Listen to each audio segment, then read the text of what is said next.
All right, so it gives me great pleasure to introduce Sushma Weber.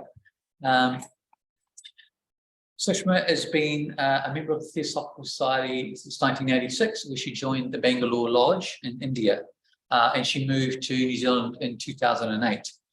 She has a master's degree in finance from university in India, and has worked at the Theosophical Society International Headquarters in Adyar, Chennai. She served as the Wellington Lodge Secretary, Lodge Branch President, the National Section, TSNZ National Media Coordinator. She's facilitated many workshops and presented at various Theosophical Society branches around the country. She currently supports the Lodge doing tech and digital media support for Zoom, our YouTube channel, and Facebook. So Sushma will be taking the first session of our study course in Basic Theosophy, which is an introduction to Theosophy. What is Theosophy? So Sushma, thanks, and over to you. Thank you, Simon. Before I start, I would like you to check on the recording because the left part of the thing is not visible.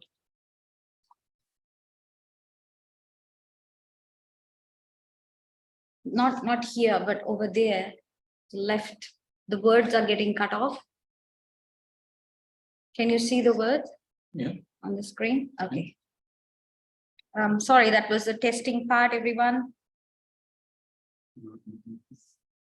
Okay. Welcome, everyone. Before I start, I have a question for all of you. Some of you can answer, or all of you can answer. What is your expectation from the study course? Anyone would like to go first? Blake? Yeah, I mean, I guess I presume I'm here for the same reason most people are here, in sort of the pursuit of knowledge and wisdom. I feel like I've got a basic outline of Theosophy, but obviously here to develop that understanding. Thank you. Anyone else? If you have no expectations, then you'll be very happy by the end of the course. So, well, okay, that's a good, expectation. Most of us probably have that, to learn more and, gain wisdom. So what is Theosophy? That's the first chapter in our study course done by the TS in Philippines. I think it was put together by Vic Chin. So let's go with it and see what's next. So what is Theosophy?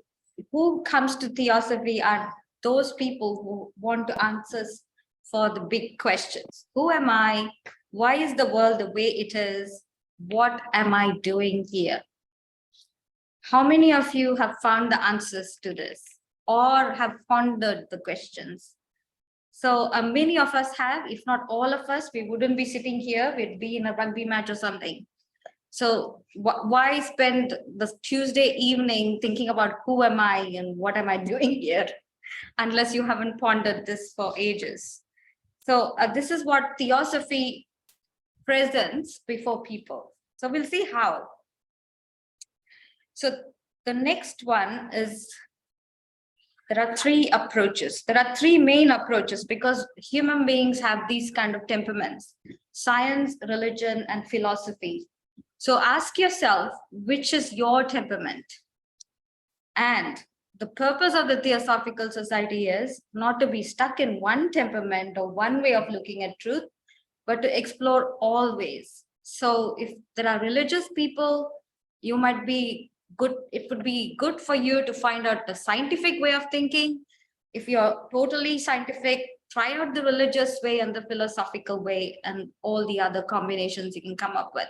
So that's the purpose for which the Theosophical Society was founded, because truth is like a diamond-faceted diamond with many facets. So it's always good to see as many facets as you can to get to the truth.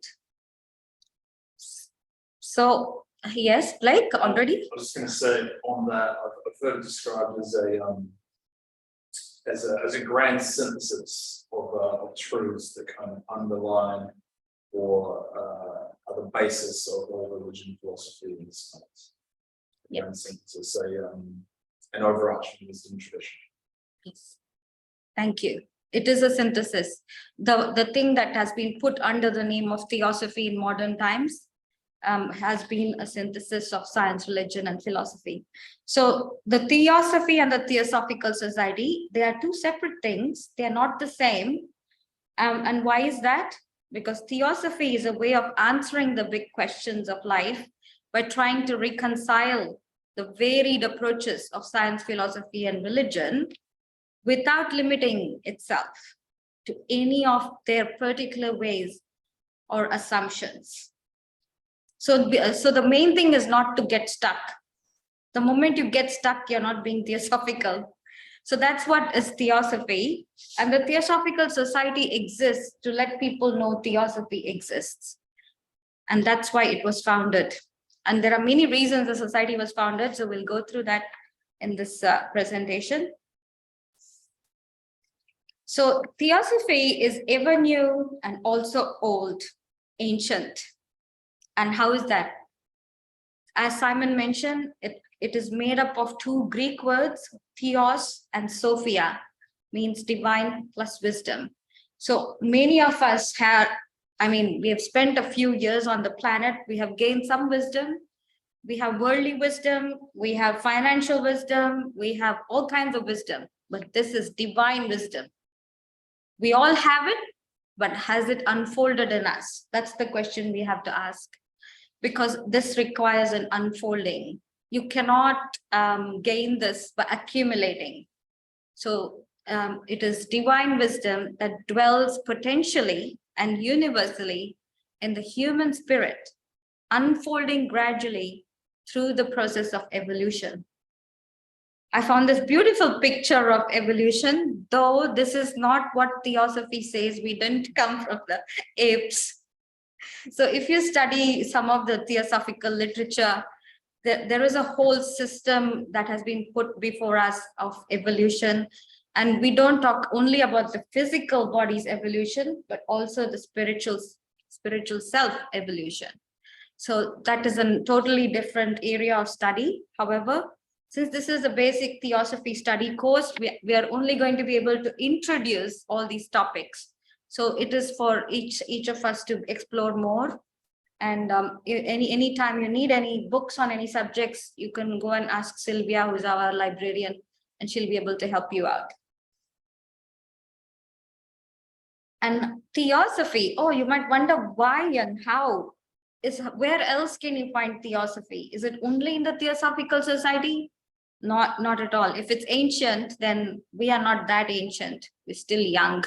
We're less than 150 years old. However, Theosophy has been around as long as human beings have been around. So in ancient India and today, it is still comes under Brahma Vidya is Theosophy. So Brahma is the one and his wisdom. So Vidya means wisdom. So the wisdom of ultimate reality or Sanatana Dharma. So that's Theosophy. That's what it is known as in Sanskrit. In China, it's known as Dao Xiu, I think. I'm not sure. Esme, do you know Chinese? Yes. Yes, well, how would you say the second word? Shui. Shui. Dao Shui. Okay. In China, the teaching of the way, it's a H at the end. The teaching of the way. And in Judaism, it's the Kabbalah. I think you were studying the Kabbalah, like the law. I guess all of this is the law. Dao means the way and law as well. And in Islam, it's Sufism that comes under Sufism. Often the Sufis are not accepted in the Islamic traditional and orthodox system. They are outside it. So the Sufis are the way of those who wear wool. That's the literal meaning of Sufi. Suf is the word used for the cloth that they wear. So Sufism in Islam is the theosophical essence in Islam. And in Christianity is Prisca Theologia in Christianity. the ancient thought about divine matters. I thought that was interesting. And then the secret doctrine. Well, it's only secret because we haven't developed the perception to see it. It's everywhere. You can find it everywhere. It's secret to us as long as we can't see it. It's an open book when you know. So it's also called the wisdom tradition, the perennial philosophy, and ancient wisdom. So this is the secret doctrine. And there is a book by that name. That's not what is mentioned here. Theosophy is the secret doctrine, which in Sanskrit would be called Gupta Vidya. Gupta means secret, and the doctrine is doctrine. So that's one aspect of how, wherever you are as a human being, whichever country you are, you have access to Theosophy. It's not just through the Theosophical Society. So where did the word Theosophy come from? It's a fairly modern word, and it was first used in 1650 to represent the teachings of some ancient sages. And then the Neoplatonists, they explain the experiences initiates had in the Greek mysteries. And that was around the 3rd century after Christ. I think it's called the Common Era nowadays. So 3rd century AD, CE. So that's when the Neoplatonists founded the Alexandrian school in Egypt. And they called all these experiences that the initiates went through as Theosophy. And it's also applied to Pythagoreanism, Gnosticism, Hermeticism, alchemy, Advaita Vedanta, and Mahayana Buddhism. So I'm sure many of you are familiar with Buddhism.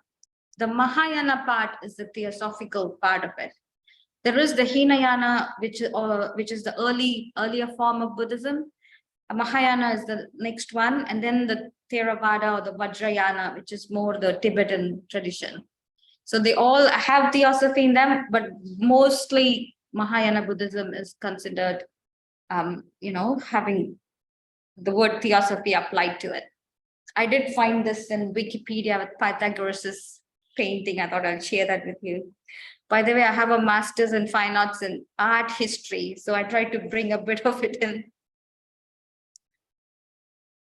So the Theosophical Society was founded in 1875, and it's still going in the present. I thought I'll put that in. It's like a CV, in your biodata, and when you send out your CV, what are you doing and where you are at. So that's the Theosophical Society. It was founded in 1875 to the present. So it's nearly 150 years old that we started.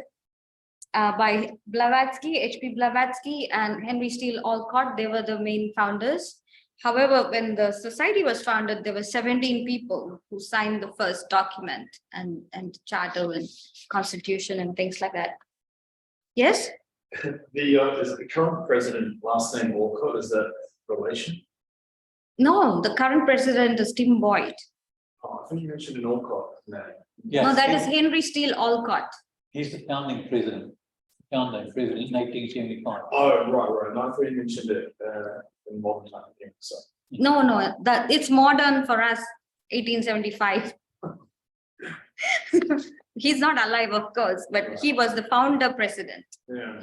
Yeah.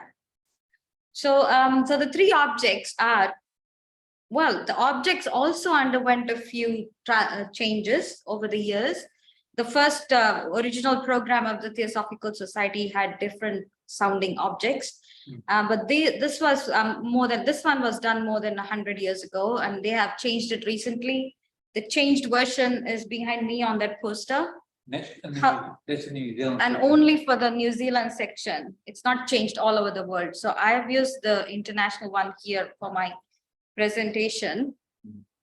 So to form a nucleus of universal brotherhood of humanity without distinctions of race, sex, creed, caste, or color. That's the original words of the international objects currently.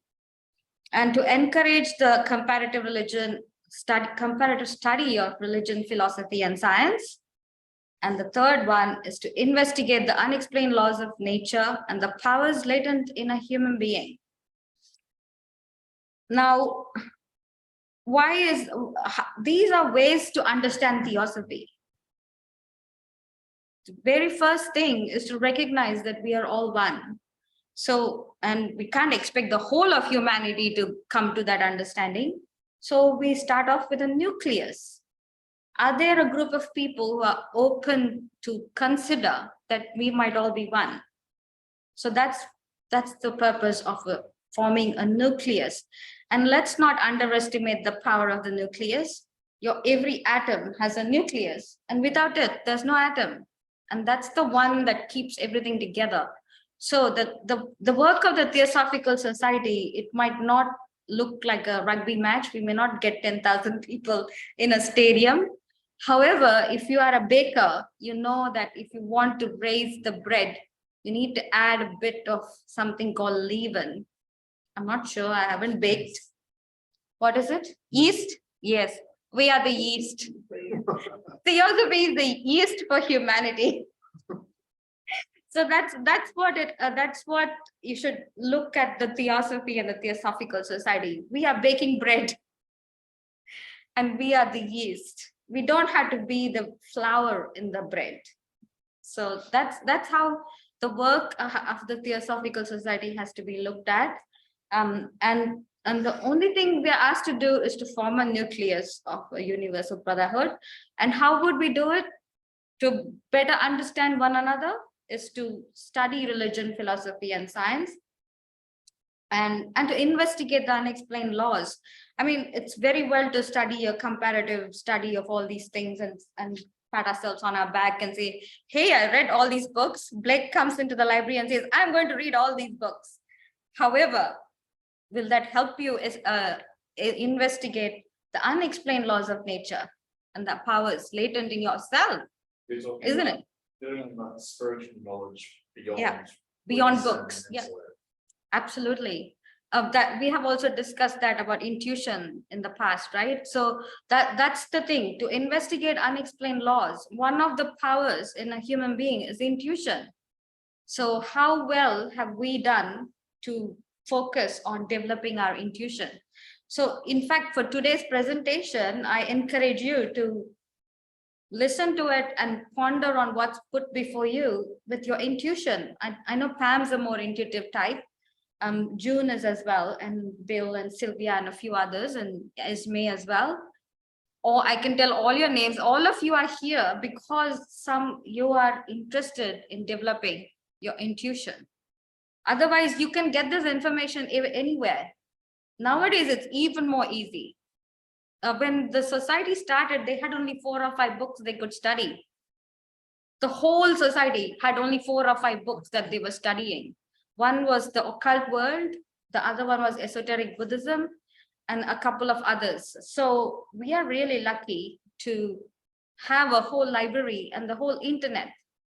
However, when you look at it, I encourage you to use your intuition and ponder on everything you read. So you don't have to read too much. Whatever you read, you ponder on. Yeah, and what did HPV say? She said, you read for 10 minutes and think for 10 hours. Yeah, ponder on it for 10 hours at least. And, what's the point of coming here? It must be something different, because if all the information is available online, and it is, you can read it and learn it. But there's something, different actually coming together and trying to create a nucleus with that information than sitting at home reading it. Not only that, I joined when I was probably 10 years old. So what I have learned is that Theosophy is got more by osmosis than through information. So it's by spending time with others who have spent time with Theosophy. That's how you get it. Yeah. I just wanted to add about the reading and study that so agree with what HPV said. When you study something, and then it's like food and you digest it. Understand it for quite a long time afterwards. It's beautiful. Thank you, Pam. In fact, some books you may not be able to read continuously. You might have to stop. Some books you will have to actually grow inwardly before you can understand. So it is a journey, and it's an exploration of your own self. So next, what else is new or basic or fundamental to the Theosophical Society is freedom, because evolution is more possible in an environment of freedom. So freedom of thought, freedom of the society, and freedom and responsibility of lodges and branches. So these are the 3 freedoms that the General Council has stipulated for everyone. It is a policy. Nothing in the Theosophical Society is binding. We are supposed to be free, right? So no one can say you have to do this. So these are policies put before all of us. So freedom of thought doesn't mean do as you please. Everything comes with responsibility. So freedom of thought is all of us are free to accept or reject anything that's put before us. I have heard that in some other maybe religions or organizations, if you don't believe in a certain thing, you can't be part of it. So that's not how it is over here. And we are in at least 50 countries of the world. We are all over the world. Members are all over the world as well. Branches, I have no idea. Last time I heard it was more than 26,000. So compared to 8 billion, we are not many. Again, we are only East, remember? So don't worry about numbers. Yes, Blake? The freedom of thought kind of goes to the idea that we can be, or a theosophist is an original thinker seeking eternal truth. Yes. You can challenge ideas. Absolutely. In fact, we look for it, because if your thoughts are not challenged, you're going to continue to think the same way. So it's a great opportunity if someone comes up with another idea, so that you can re-look at what you're thinking. It's quite possible that if you don't have the opportunity, then you'll be stuck in your own way of thinking. Not just accepting. Yeah.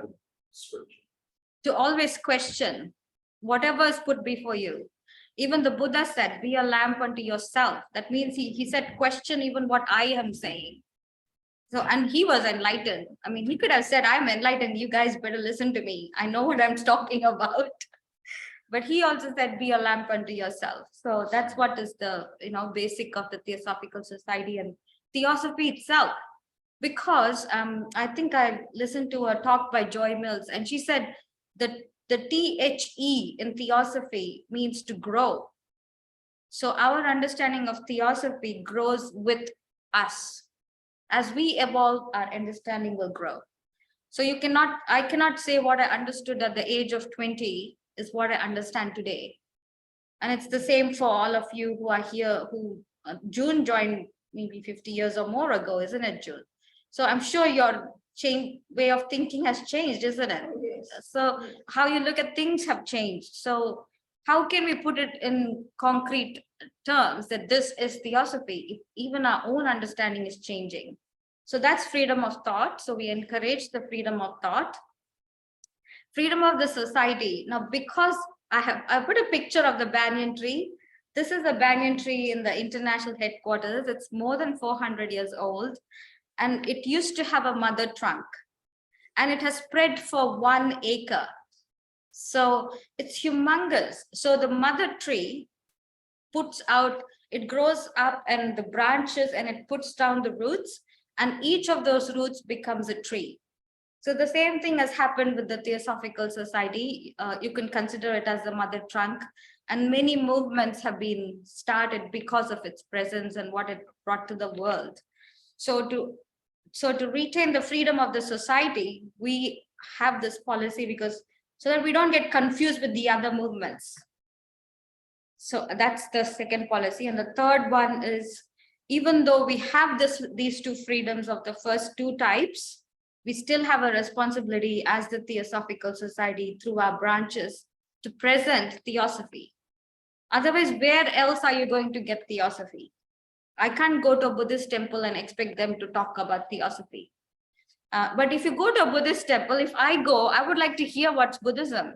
I don't want to hear what they have to say about existentialism or something else. So our duty is to present Theosophy through our branches and lodges. and exist to let people know Theosophy exists. So now we come to these beautiful symbols. They are all the symbols of the various religions. And I thought for science, the DNA picture is appropriate because that's isn't it the fundamental part of all of us? So is Theosophy a religion? Yes? Did you say your history was based on occult teachings? Is this like some kind of black magic? No. It's symbols, but very much like those are the symbols of the religions of the world. yeah, well, That's Christian. Your comments on the occult and the Okay. symbolism, serpents joining. I could come to that. Yeah, I could come to that. I'll be coming to Well, I mean, the word occult literally means hidden, okay? And it's like- The next chase, they want to know if I've got blood in my shit because it's hidden. The word simply means hidden. No, the word occult. Connotation in the final sense. Getting dark, where it's just the same as when you say just criticize, it doesn't mean bad and it just means to get an evaluation. Culture is a similar kind of word. Got bad rep over the years. I think he's not worried about the word itself. He's just concerned that this might be like black magic and things like that. It's not. We are into the white magic and we'll come to it. But it is some kind of magic. Well, all life is magic. You are existing because of magic. Well, can you define what you mean by magic? Well, it's the laws that govern the universe. So with Darwin, right, he had one half of the picture right. He thinks everything comes from nature without a conscious intelligence. We would argue there's a conscious intelligence behind the physical representation that we see, which are the laws of nature or the magic or what is hidden, driving evolution, driving what we see at the physical level. So all of the laws of nature per se, why the sun is at a certain distance from the earth that enables life on this planet to exist, etc. All of those physical laws of nature, you can say are occult because they're hidden, but they exist as part of the universe and are driven by a conscious intelligence. That's the argument, as opposed to a strict materialist point of view, which the science gives, well, particularly 19th, 20th century science, that things just happen because of a natural event. They don't say that there's some kind of consciousness that's driving or holding something, the universe together. So in that sense, what is hidden or occult, or the forces of nature, is being driven by a conscious intelligence, which is what Sushma talked about as the divine, Brahman, or whatever you want to call it. That's a fundamental precept of Theosophy, that there is an immutable principle, an absolute, if you like, of which we're all part of, and yet it is, existing and driving this universe. So it's all about light. It's not that we can deny there is the dark, but our focus is on the light. So if we pay attention to the light of things, that which is part of the light, then that is strengthened. It's just like having a knife at home. You can either cut yourself with it or cut a vegetable. It's the same laws of nature that work for both. It's like the idea that there is a knowledge beyond our ability to perceive it. So just looking at it in that way, it is magic. Yeah, whatever we don't know, we think it's magic. But once we understand how things are working, it's not magic anymore, isn't it? Even with a magician, he's just doing tricks in front of you. If you found out how he did it, it doesn't remain magic anymore. So that's what is the secret doctrine. It's secret until we can see. And it ceases to be a secret when we can see it. So that's what it is. So moving on, is some people think, oh, is Theosophy a religion? Is it? I don't think so. However, it is doing what religion does by drawing our attention to the fact that in the end, we all have to go back to the source. That's the meaning of the word religion. I think it's a Latin word called religare, that means to bind back. So You have moved out from the source, you're going to go back to it. So that's the purpose of all the religions that are symbolized up there, and any others that we don't have symbols of. They all point to the fact that we come from the source and we have to go back to the source. And is the Theosophy as science? Well, you have to be very scientific to be interested in Theosophy, because there are no halfway. There is no ambiguity in Theosophy. If everything's according to nature's laws, there's no question of guesswork or anything. So you do need to have a scientific outlook. Whenever you're looking at theosophical tenets, anything that's presented to you, you have to question it and find out for yourself. So that's the scientific side of Theosophy. And yes, Blake? So the original science would have been mathematics, which would come from Pythagoras, that era, that search for truth, because consistency came mathematics. And from there, the science emerged. Well, science is initially considered philosophy. It's the study of the natural world. Until the Middle Ages, the religion and science were not separate. It's only recently that they have become separate, and only in the Western world. For most of us, the word vidya is all this. All this is vidya, that is wisdom and knowledge. They were not separate.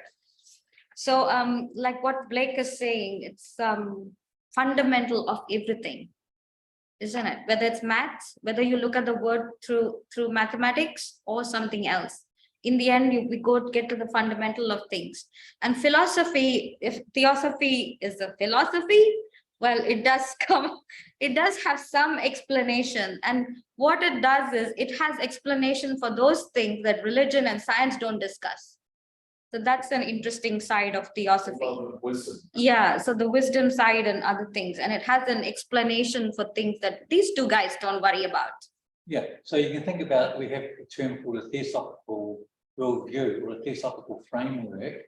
We have all of these kind of ideas, and they form a good spine, if you like, a basis to compare and hang everything else off that you might come across when we're inquiring into ourselves and our studies. So it gives you a good basis to look at different ideas and different views, compare them to what Theosophy or the divine wisdom is saying, because the suggestion is that Theosophy is the essence at the heart of all the spiritual traditions. And that's why the motto is, there's no religion higher than truth. So we're all truth seekers finding out what is at the heart of all these traditions. And if there is indeed that kind of truth existing, because the sages, from their perspectives, they all compare notes and say, yes, we agree that this is on the inner realms, the nature of reality, as it is in the scientific realm and the universities, etc. They all compare notes, scientists, and say, yes, we agree that this is how things are. And obviously, as we explore and continue on as science evolves, what the scientists find changes. Similarly with the mystics and how they evolve and expand their consciousness as they go along, they agree what the nature of reality is on the inner planes. Because even the sages they only know so much. The level they're on, the level above and the level below. They can't look into the deeper aspects. I mean, you imagine what it's like to actually create the universe. We can create some baking, we can create some chocolate cake, but can we create a universe? It's a pretty big job. So, ultimately we have to. Yes, June? Another thing about philosophy, when you go to university now, you would consider philosophy the mental meanderings of some ancient Greeks. But actually, originally the word meant way of life. And the early Christians called Christianity not a religion, but a philosophy, because it was the way, it's the way of life of the people who followed Jesus. It was somebody else that said, oh, they follow the Christos and call them Christians. That was the Romans later on. So you could say instead of philosophy there, it's a way of life, a way of living. Well, Theosophy is a way of living, isn't The it? ancient Greeks, philosophy was a way of life. Yeah, the same as it was to the early Christians. The system was a way of living. Yeah, Well, the very first, presentation that I had, or the slide of how Theosophy is mentioned in the different parts of the world, they all talked about the way, Yeah. isn't it? It's how you live your life. and there's a comment in the chat from Ganesh. Theosophy being the science of life, it contains not just religion and philosophy and science, but everything that life is. So again, that way of life is a way of being. Thank you, Ganeshi. So Hello, What Sushma, the do you mind? three bottom symbols are? Hello, Sushma, can I speak, please? yes, go ahead. Yeah, I just wanted to try and kind of offer a comment that might clarify things.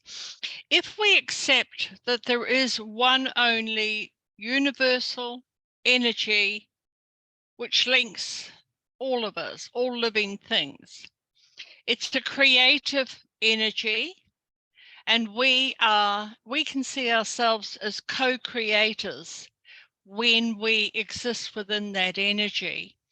And there's a very simple difference between what is good and what is evil, or what is white magic or what is black magic. Because when we do anything with pure intent, we can co-create and we can practice white magic. We all do it in our lives all the time without even realizing it. So there's only one energy. When you use it for good, it's white magic, and when you use it for evil, it's black magic. Thank you, Chris. Yeah, in the end, it's the motive. And Yes. we will come to it as we go through the study course. Thank you all for all your comments and One more feedback. comment. Yes, go. From Chania, she says, for me, Theosophy is the search of truth.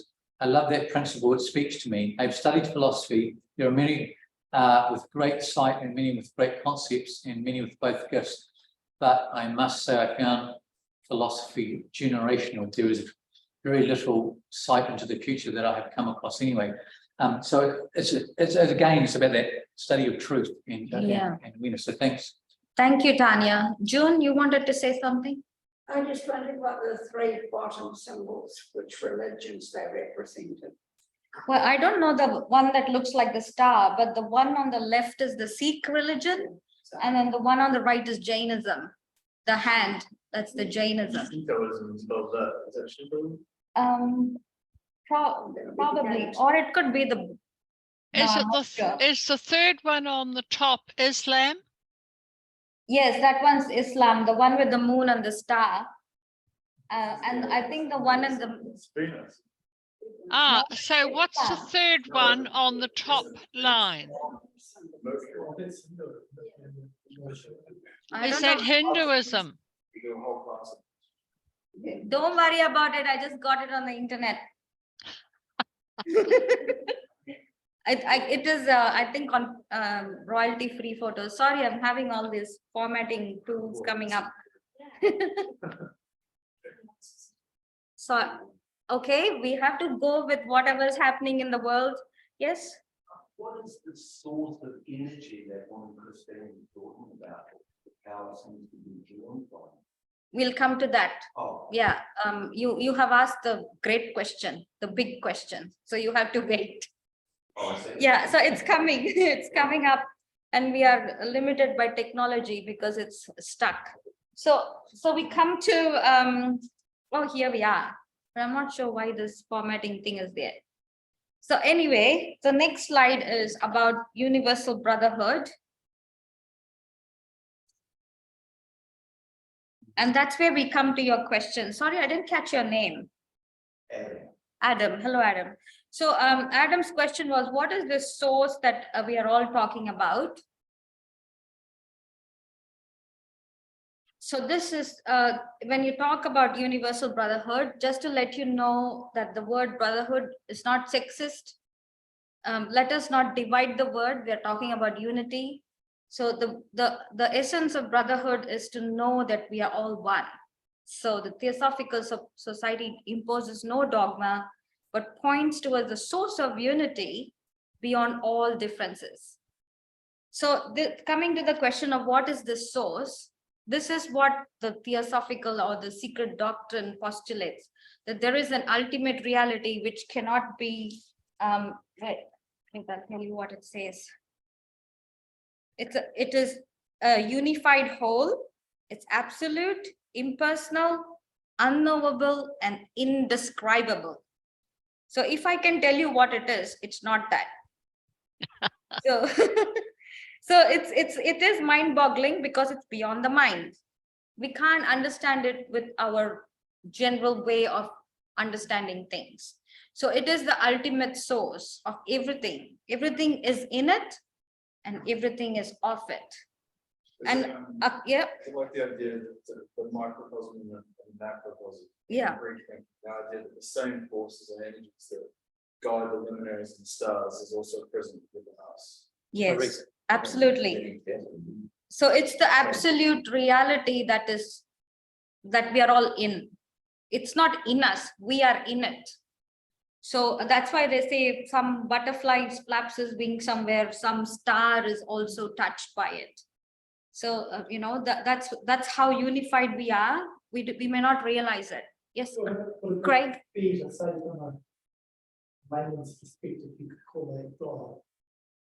Yes, actually, most of the religions, when they say God, that's what they would like to mean. However, some religions have a personal God. You know, mostly the Abrahamic religions, they have a personal God. But however, they also have a Holy Ghost and Trinity in the Trinity, which they don't explain. So, and even Allah has 99 names. The 100th one, we don't know what it is because you can't describe, you know. Like God is the universal. The universal principle, yeah. So rather than a personal God, it's an impersonal God. That's the origin of the Trinity. Thank you. Thank you. We'll come to this when we come to the discussion. Yes. What's your name? Sorry. Paulito. Yes, I remember you. You had a hat on. Today you don't. I didn't recognize. So Paulito has just shared this drawing, and maybe we can ask him to explain it later on. So I found this beautiful chalk drawing of all of us in different colors. And I thought that's, again, I'm trying to appeal to your intuition as well as your lower mind. Because when we look at an image, you respond to it differently. When you read a poem, a different part of you responds. And many of the scriptures that are theosophical and that are secret, you can't understand with your usual mind. And that's the challenge. So that's where you have to read for 10 minutes and ponder for 10 hours. Because you can't do that. Oh, together. I know what is together. You know, because we all know English, we'll think, oh, together. We think we understand, but do we know what it is together? What does it actually mean? Yes. When you say secret, do you mean forbidden? No. I would say forbidden. If it's forbidden, it is secret because we can't see it. We can't know it with our usual apparatus. We all have a mind, body, and emotions, and we function with these three things most of the time. So these truths cannot be found by using these same tools. We need a different set of tools. So until we find those different set of tools, we can't open the secret. It's like a safe. It's like a safe. You need a code. I watch too many detective shows. What kind of truths or secrets do you think they might be? Well, that's what the whole purpose of Theosophy is, to find those truths and secrets that the sages have found. Sages? Yeah, the sages. What were they like? Wisdom. The wise men of all the great religions of all time. You know, the spiritual teachers, the mystics, you know, Mystic. female and male, there's many mystics in the East and West who have basically had a deeper perception that we're all one. Because this is a suggestion, philosophical suggestion, that life is one beyond the form. Life exists beyond this physical realm, and it is permanent and everlasting. Okay, something else exists beyond what we perceive at the physical, emotional, and mental levels. Something beyond that, but it can't be explained. It can't be known by what we can think about and what we feel, what we can touch. So that's suggestion is another, if you like, this is where intuition comes in, cognition, another faculty, if you like, of the human being that can go beyond what it knows to what it doesn't know and have a deeper realization of something else. And this is what the mystics, like, if I told you about the power of now, no. Okay, so modern day mystics, they're talking about this as well as all the traditional mystics throughout the ages. And that's essentially it. Going to see and perceive something that is beyond our normal sense of innocence. What are they hoping to see? Well, the argument is that as the Buddha in the Buddhist tradition, this is suffering. Like life is suffering in the sense that we get born, we get sick, we die, we have to come back and reincarnate, if you believe in that idea, and go through it all again. So the Buddha was suggesting, as other sages suggest, there's another way of living where you can be free and at peace and happy forever. No pain, no suffering, none of that. We can, as a human being, which is our ultimate evolution, be happy and joyful and at peace. You can't enjoy happiness unless you get suffering. If you're happy every single day, you will be happiness again. Oh, That's a dualistic thing, isn't it? And that is our truth, isn't it? Currently, that's our truth. Yeah. Because some days we are in a good mood, some days we are not. Yeah. Things don't go our way. It's So just beyond the point of being an entity you can experience Yeah. good or bad. Yeah. That's what- correct. Sorry, Pam, I'll get to you in a minute. So the point, you're right there, Paulito. Paulito, yeah, because you're absolutely right, I agree. And the suggestion from all the spiritual traditions, and particularly Theosophy, when we bring it all together, is to go beyond those duality, go beyond that duality, because the sages are saying there's something else that is beyond that, the peace that passeth all understanding in the Christian tradition, and that is our goal. And it's unexplainable at this level. So Pam, then, We have a deeper understanding of what suffering is on an individual basis and a together basis. Then there is really no longer suffering. But if you understand the reality of suffering, so that you can deal with it and have a deeper understanding of its purpose in your life. Mm. okay, Pam. Yes, thank you. I'm Thank you. stepping back a bit to what Simon was saying earlier about how you perceive things and how the ultimate reality of the creator, or whatever word you want to use, cannot be found with your regular body and mind. And I think in modern times we absolutely worship logic, and things making sense. And when you get into studying all of this kind of yes, thank you for the word. What was that word? Metaphysical. You'll find that things are beyond logic. To understand the non-particular mind, and it's just so true. And studying it's not the way most people look. We're all out, if you're studying Theosophy, you're outside of the square and you're not in the box. You're surely not in the box, most people themselves. And it's a bit scary. It's not particularly safe. When your consciousness raises, you can challenges, you need to conception changes, and we can hold that. We're taking up some categories of consciousness so that we can do the world through the minds, state of life. Okay. Right, but our hearts are. Okay, I'm going to, there's a few things going on online as well, but we've still got some stuff to get through with the course. So I have only one more slide. okay. Yeah. So we'll let Sush Trying to get it last. finish the slide, and then we'll have some more in-depth discussion, because this is really good. Okay, thanks. Yeah, no, thank you for all your comments. I have only one more slide to share, and that kind of brings it all together, because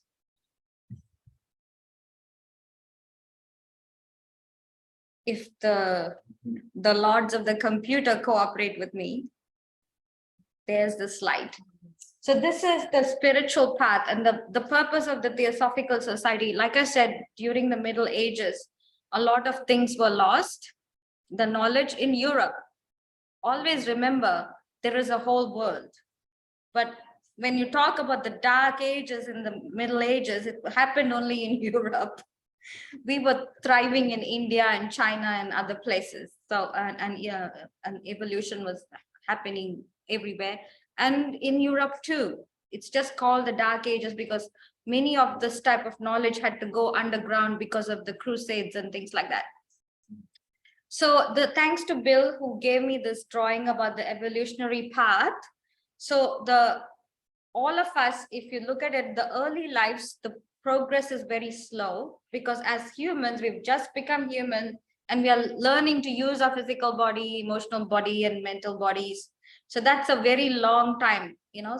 And in the Theosophical Society, we do present the idea of reincarnation. So life after life, we carry on just learning to gain some mastery over our physical, emotion, and mental bodies. And then in the later lives, which is more closer to the end where it says later lives, then suddenly we start asking all these questions. Who am I? Where am I? Why am I bothering with this life? So that's when you start questioning your life and asking what is its purpose. And then you decide, okay, I want to know the answers, not for myself, but for the sake of others. Because we will all evolve. Nature will take us. However, there are some of us, for the sake of altruism, we would like to speed up our evolution so we can help others. So that's the Bodhisattva path, that we help others evolve. So that's when you start thinking, okay, where is the spiritual path? How do I get to it? Who can help me? Now, again, there are some who think we don't need a teacher, but I have a question for you. If you're going to go mountaineering, would you not rather have a Tenzing Norgay with you if you were Edmund Hillary? You need someone who knows the mountain. So the same way we have teachers, and I really like the statement in the study course that said something about that.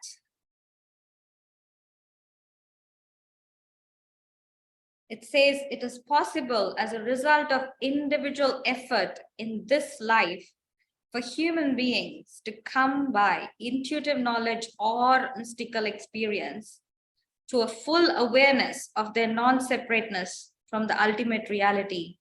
And there are people who can help us. So the evolving entities of the universe include intelligences, both less and more advanced than human beings, of whom some of the more advanced, they're called the masters or adepts, may serve as helpers and guides to the less advanced. So there is always help. You're never alone on the spiritual path, though sometimes it might feel like it. You know, the Saint John of the Cross wrote about the dark night of the soul, and all these challenges you might face. You might feel alone, but there's always help. There's always help on the inner planes, and that's what the Theosophical Society brought to the modern world, that this knowledge of this evolutionary progress of this planet. We'll ask Bill to comment on this. Would you like to say something on this, Bill? Well, I came across this quotation from the great mystic poet Rumi, and he said, as you start to walk the path unfolds before you. And I thought, that puts it in a nutshell, really. I mean, you can know that what our great theosophical teachers have said about the path and the different levels of it. But in actual fact, anyone who starts to walk the path of holiness, it's called by different names. It's called the razor edge path because it's as narrow as the edge of a razor and therefore easy to fall off. It's called the path of holiness, the path of renunciation. But as you start to walk this path, the other stages of it just unfold before you. And that's what Rumi put his finger on. Thank you, Bill. Yeah, you are the light will be shed, and you are that light, isn't it? That's what the light on the path says. So in theosophical literature, as Bill pointed out, we do have some explanation about the various stages and the various initiations that you can start if you are interested in such things and the esoteric side of things. There's literature available. However, in this basic theosophy study course, we won't go into that. If you want to do all that, you'll have to come to the members meetings, which I'm hoping to organize after this study course. So that's my last slide. Any discussions and questions? We will do it this till 8:15. So if there are any comments on the online and offline, we'll do that. Okay, so can I take these off the screen off? Yeah, I'll stop sharing.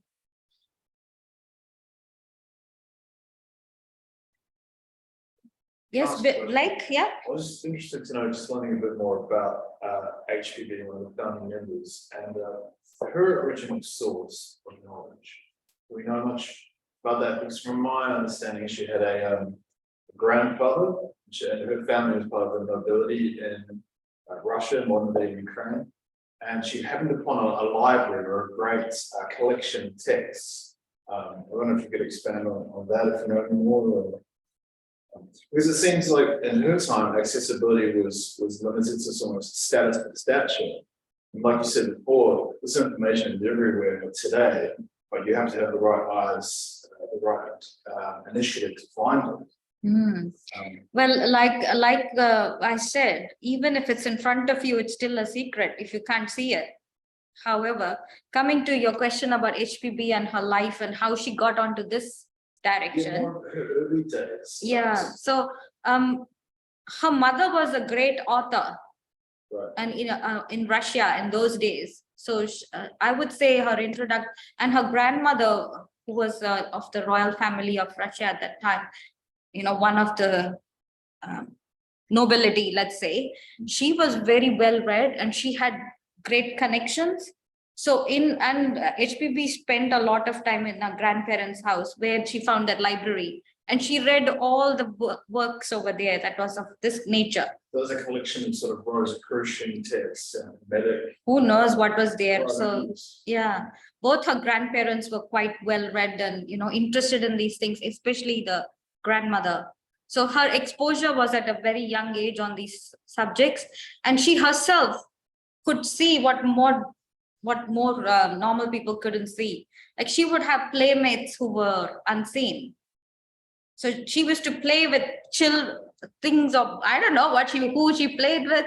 They had dungeons in their castle, so she would spend time there because she couldn't be bothered with the rest of the world. The people in the household. So she had she was clairvoyant and already highly sensitive. Yes. But as she grew up, I think she was she was like a tomboy and very, very fearless. So there was, I think it was on the White Lotus Day presentation that one of them told us the story. There was this picture that was always covered, and she wanted to see what's behind it. So she put a table and another table and a chair on it and climbed up there, and she fell off, but she didn't know what happened. And she found herself on the floor, but the only proof that what she saw there, she was so shocked she fell, but there was a handprint. So she did reach that spot.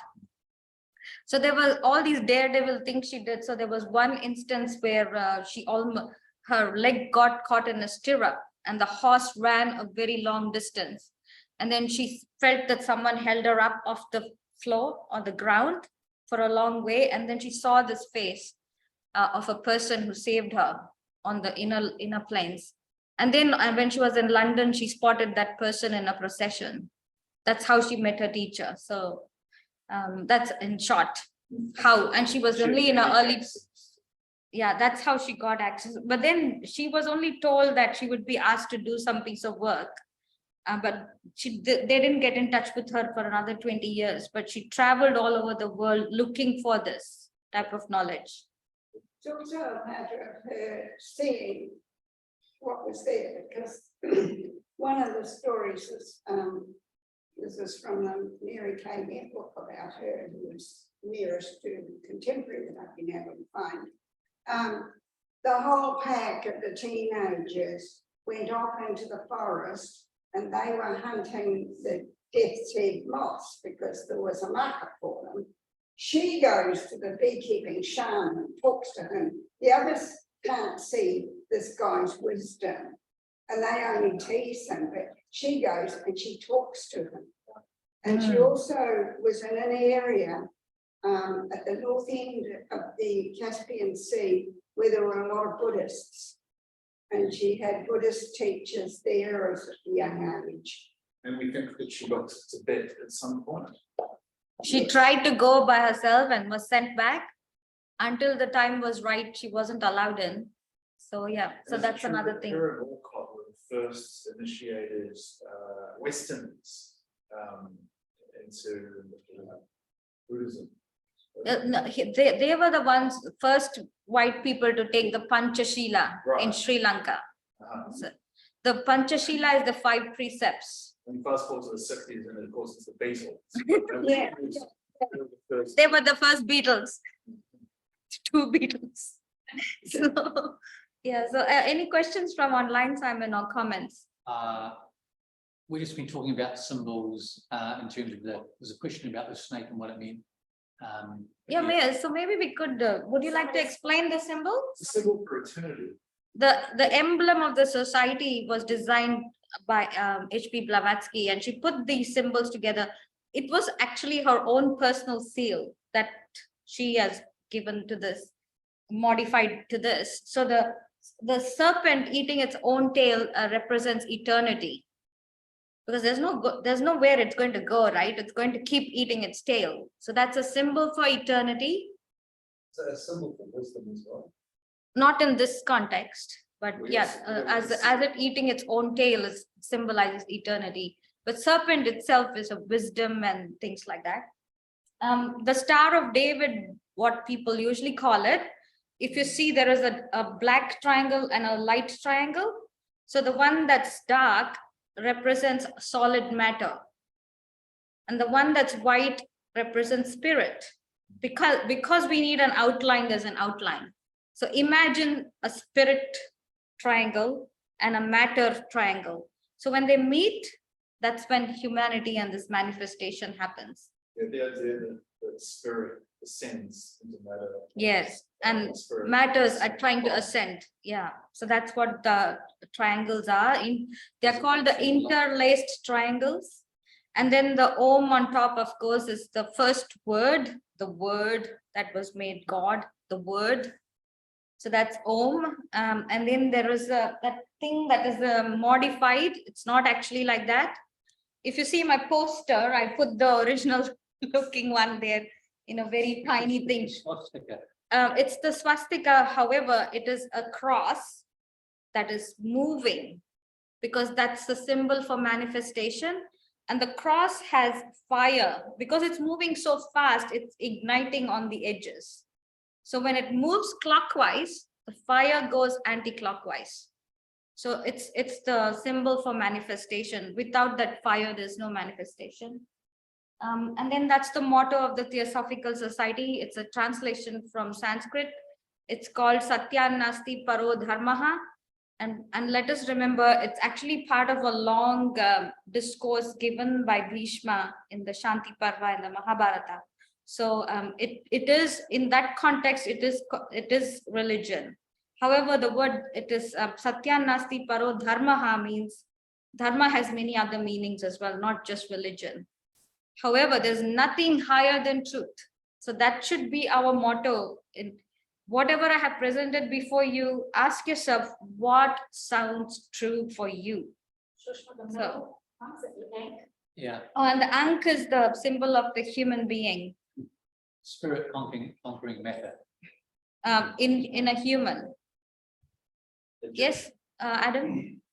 What kind of latent powers could you unlock using energy from the source? Well, the energy is within us. So there are, like we started off, Well, the motive. The ultimate power is love. Love. Yes. Love for all without This personal thing- feeling. Yeah, that's the ultimate power, because that's the basis of what the society was formed upon, and what all the traditions, spiritual traditions, are formed upon, is that we're all one. So that is the ultimate power. Can we, in the Christian tradition, can we love our enemies as we love ourselves, for example? You know, love thy neighbor, love thy enemies. That is the ultimate power that we all have to worry about.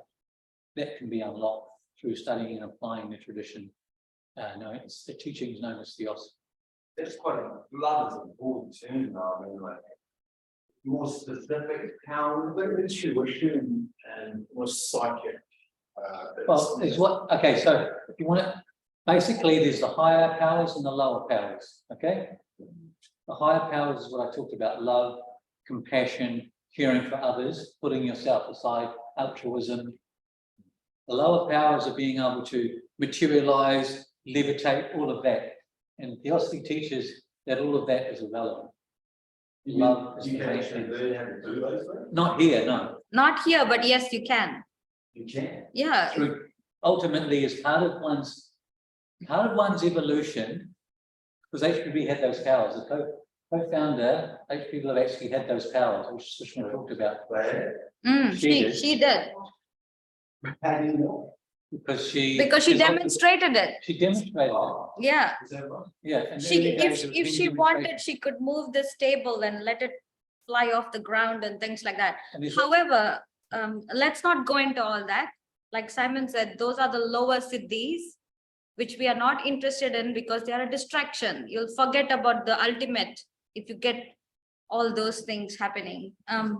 By the way, Tanya has a question. What was that Arabic writing on the symbol? It's not Arabic, Tanya. It's a symbol of Om, and it is about it's Sanskrit. It's the word for which it's a sound that you can make without hitting.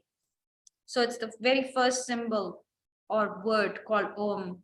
That's another story altogether. Yeah. But that's the symbol of Om. So we will stop now. It's 8:15. I'm a stickler for time. All right. Yeah. Well, thank you, Sushma. Fantastic, and everyone for participating. So I officially close the meeting.